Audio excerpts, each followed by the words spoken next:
Back in 1965, half a dozen teenage boys decided they'd had enough of their boarding school in Tonga. They wanted adventure. They wanted freedom. So they did what any restless teenager might dream of doing. They took a fishing boat that wasn't theirs and headed out into the Pacific Ocean. They had barely any food, nothing to help them navigate, and honestly, no real strategy. Just a lot of confidence and the kind of fearlessness that only young people have. But the ocean doesn't care about confidence. Within just a few days, they found themselves wrecked on a tiny empty island called Atta. What happened next wasn't the chaos you might expect. Instead, these boys created something remarkable. They survived for over a year through teamwork, smart thinking, and sheer determination. Back at St. Andrew's College, their Catholic boarding school near the capital city, these boys were just regular students. They were at that age where your body grows faster than your common sense, where boredom feels unbearable and consequences seem like distant problems. The oldest boy was Shaun Fatawa, just 16 years old. His friends were Stephen Fata Latu, Kolo Fekatoa, Shaun Felipe Tatawo, Mano Tatawo, and the baby of the group, David Tatita Sola, who was only 13. They all came from Hava, a small island where life was tough and everyone worked hard. But boarding school felt like prison to them. Endless schedules, strict rules for silence, and lessons that seem pointless. When teenagers feel trapped, they start looking for ways out. Their plan was simple, maybe too simple. They'd sneak away, sail across the ocean, and reach Fiji or maybe even New Zealand if luck was on their side. It wasn't a smart plan, but that's exactly why it appealed to them. They weren't trying to be heroes. They just wanted to feel free, even if it was reckless. They knew exactly which boat to take.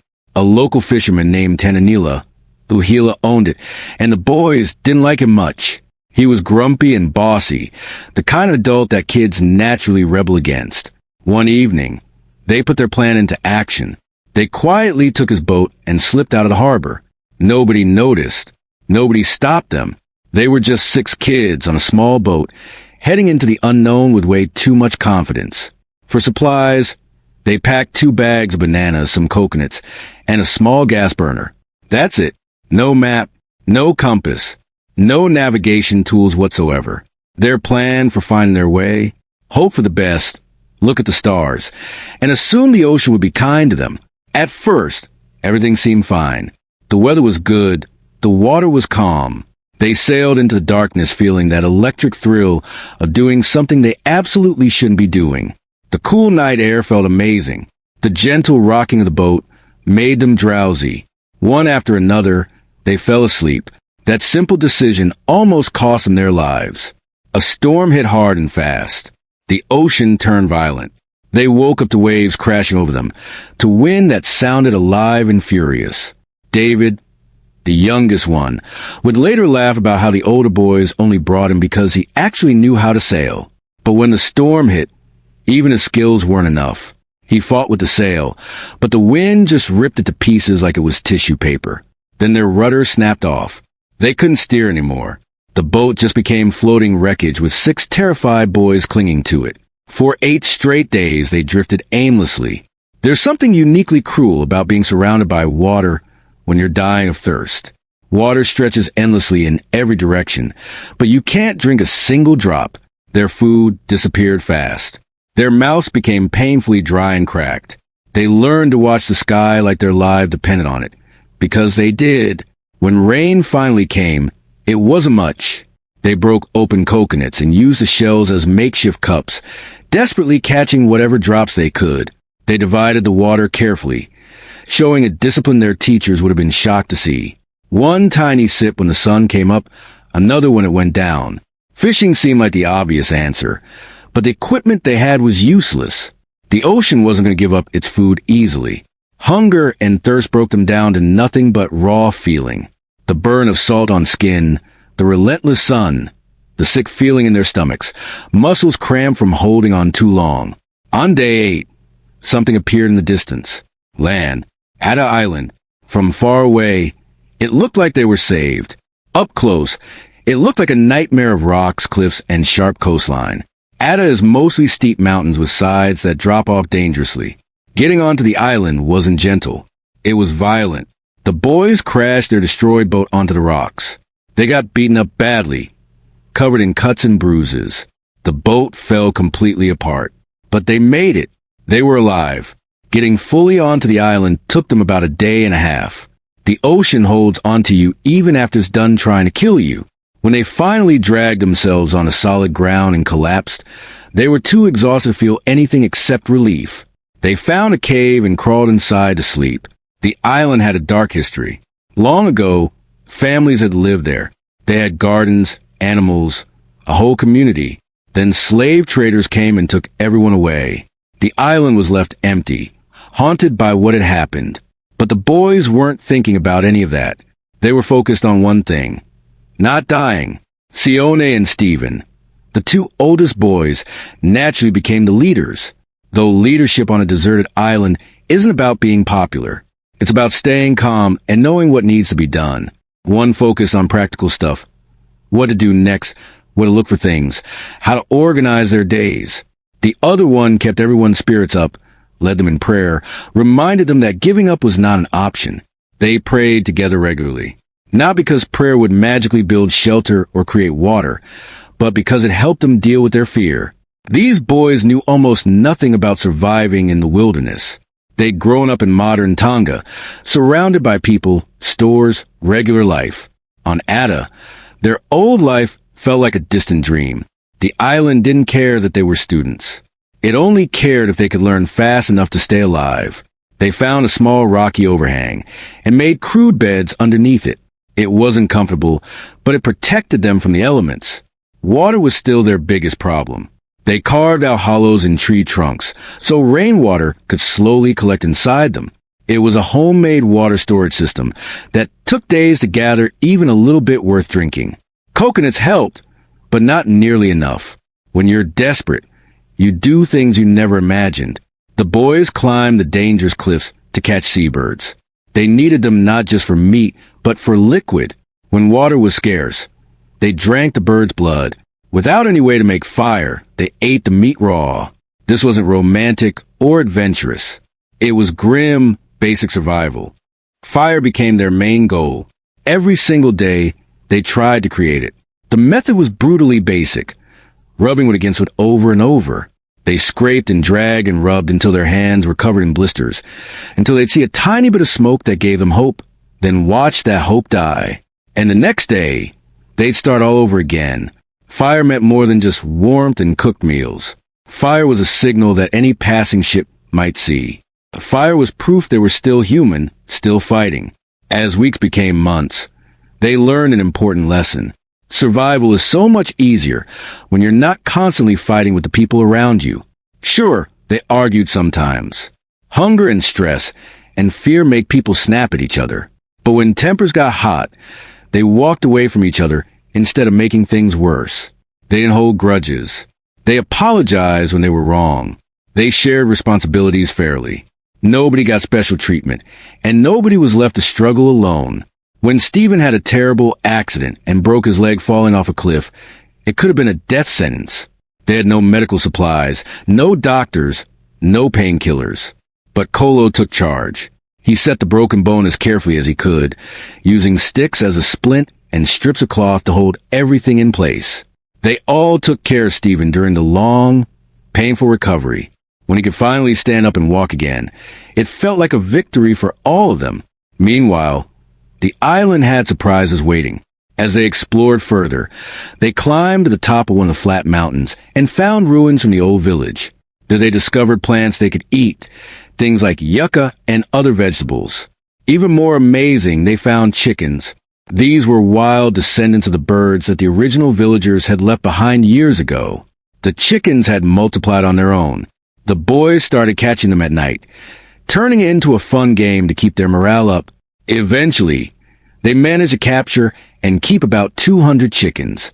The birds gave them eggs, which meant reliable protein, without risking their lives climbing cliffs. They were smart about the flock, only killing and eating a chicken when bad weather made hunting seabirds too dangerous. They started thinking long-term, not just about what would feed them today, but what would keep feeding them for weeks and months. At some point, They built a raft and tried to escape. It made sense when you're desperate and homesick. Anything seems better than just waiting and hoping. But they still had no compass, no map, no real understanding of ocean currents. The raft fell apart about a mile from shore. They had to swim back, completely exhausted and defeated. Looking back, that failed escape might have saved their lives. The ocean that had nearly killed them once was still out there, waiting. After a year had passed, their hope changed. It wasn't bright and urgent anymore. It became quieter, more accepting. They started living as if Adam might be their home forever. They built better, more permanent shelters. They replanted and cared for the old gardens near the ruins. They divided up all the daily chores, always working in pairs. That way, nobody was ever alone for too long, and nobody carried too much weight on their shoulders. They kept the schedules. They exercised every day, understanding that laziness was just another way of giving up. They even made a badminton court and held regular tournaments, as if the rules of a game could bring order to a world that had lost all its normal rules. During one of their explorations, they found human bones, probably the remains of one of the last people to stay on Ada after everyone else was taken or ran away. The boys gathered the bones and gave this unknown person a proper burial with a funeral service. They prayed for him and for themselves. Even stranded and isolated, they insisted on maintaining their humanity and dignity. Back in the regular world, life went on without them. Ships sailed past the island without noticing. Families grieved. On their home island of Tongatapu, everyone believed the boys were dead. Funerals were held. People mourned. When there's nothing else you can do, grief is how communities respond. In September 1966, a man named Peter Warner was sailing his ship, the Just David, back from Tonga. Warner was young, ambitious, and determined to live life on his own terms. As his ship approached Ada, one of his crew members thought he heard a human voice. Warner figured it was just seabirds, but he agreed to take a closer look anyway. As they got nearer, Warner noticed burn marks on the rocks. Clear evidence of fire. Fires don't usually start by themselves on uninhabited islands. Those marks meant people. Warner stayed cautious at first. He'd heard stories about escaped prisoners being abandoned on remote islands. Stories meant to keep sailors careful. Then suddenly, 6 figures jumped into the water and started swimming frantically toward the ship. Their hair was long and wild. They had no clothes left, worn away by time and the harsh environment. They must have looked frightening, but they weren't acting crazy. They reached the ship and spoke to Warner in perfect English. They explained that they'd been missing for over a year. They weren't even completely sure how long it had been. Back at their camp, they'd been keeping track of days on a slate board. Later, everyone discovered they were only off by 2 days. After everything they'd been through, that kind of accuracy is almost impossible to believe. Warner immediately radioed Tonga with incredible news. He'd found 6 boys on Ada who claimed they'd run away from school. On the other end, there was stunned silence, then emotion. The radio operator's voice reportedly cracked with feeling. These boys had been declared dead. People had already held funerals for them. If this was real, it was nothing short of a miracle. Warner brought them back to Tongatapu. You'd think relief and joy would be the end of the story. It wasn't. Tenanila Uhila, the fisherman whose boat they'd stolen, hadn't forgotten. The law doesn't care much about context. Stealing is stealing. The boys were arrested and put in jail. Warner thought this was absolutely absurd. These kids had survived 15 months on an empty island, and now they were being punished? He decided to help. Warner came up with a plan. He'd help make a documentary about their incredible story and use the money to pay for the stolen boat. He paid the debt. The boys were set free. Families were reunited. Parents got to hold sons they'd already said goodbye to forever. Doctors examined the boys and couldn't believe what they found. Not only were they alive and relatively healthy, but Stephen's broken leg, which had been set on that island using just sticks and hope, had healed almost perfectly. It was a small medical miracle, achieved not with modern medicine, but with simple care and patience. Just weeks after being rescued, the boys went back to Ada with Warner to film the documentary. The island that had nearly killed them had also, in a strange way, taught them and shaped them. In 1966, the documentary aired on Australian television. Warner was celebrated as a hero. The King of Tonga, King Taufahau Tupou even gave him official fishing rights in Tongan waters as a reward for an act that started with simple curiosity about some burn marks. Years passed and the boys scattered across the world. Kolo Fekitoa died in 2017 at the age of 71. The others built lives in Australia, the United States, and New Zealand, carrying with them a story that sounds like legend but actually happened. Kolo kept a guitar they'd made from a coconut. The song they wrote on Ada didn't disappear. It survived just like they did. Ada itself remains empty to this day. The original residents were violently taken away, and the land never got its people back. In their documentary, the boys express hope that one day people from Tonga might return and make Ada a living community again. Not as stranded kids drinking bird blood to survive, but as people choosing to build a home there. So far, that hope hasn't come true. The cliffs still stand. The ruins continue to weather and crumble. The island waits, patient and indifferent, the way islands always do. And that's the uncomfortable truth at the heart of this story. These boys weren't saved by becoming wild animals. They were saved by refusing to act like animals. They created rules when nobody was forcing them to. They took care of the injured person. They separated when they got angry instead of fighting. They always worked in pairs. They exercised, they sang songs. They kept their fire burning for months and months on end, not because it was romantic or heroic, but because they understood something important. Survival is rarely one big heroic moment. Survival is making the right choice over and over again every single day. Collect water. Keep the fire going. Check on your friend. Stay busy so your mind doesn't turn against you. The obvious lesson here is that humans are better than we sometimes think. But there's a deeper, harder truth. We're not automatically destined to become savage, but we're also not guaranteed to stay decent. What we become under extreme pressure depends entirely on what we choose to build when nobody's watching. What rules do we create for ourselves? What responsibilities do we accept? What stories do we tell ourselves in the dark when the ocean is still roaring just beyond the rocks? On Ada, 6 boys chose again and again to build something resembling civilization out of almost nothing. And that, more than any fictional story about people turning savage on an island, is what should make us pause and think. If this story moved you the way it moved us, please take a moment to like this video. It genuinely helps the channel reach more people who might need to hear these stories. And if you enjoy true stories that challenge what we think we know about survival, human nature, and the thin line between order and chaos, make sure to subscribe. We have many more stories like this one waiting to be shared.